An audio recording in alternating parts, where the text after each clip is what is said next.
හිටපු රාජ්‍ය අමාත්‍ය ප්‍රසන්න රණවීර මහතා අත්අඩංගුවට ගැනීමට රට පුරා විවිධ සැකකටයුතු ස්ථාන 10ක් පරීක්ෂා කර ඇතත් මෙතෙක් ඔහු ගැන කිසිදු තොරතුරක් නැතැයි අපරාධ පරීක්ෂණ දෙපාර්තමේන්තුව පවසනවා.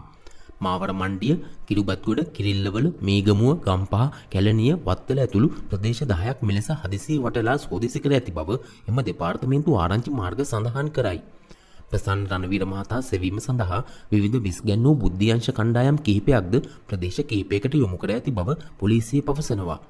මේ අතර පාතාලනායක ගණේමුල්ල සංජීවන මැත්තා කොළඹ අලුත්කඩේ උසාවි සංකීර්ණයේදී ඝාතනය කිරීමේ සිද්ධිය සම්බන්ධයෙන් සොයමින් සිටින ඉෂාරා සෙව්වන්දි නැමැතිය සොයා ගැනීමට දිවෙන පුරා විවිධ ස්ථාන 200කට ආසන සංඛ්‍යාවක් පරීක්ෂා කර ඇතත් ඇය ගැනද කිසිදු හෝඩුවාවක් නැතැයි වාර්තා වෙනවා.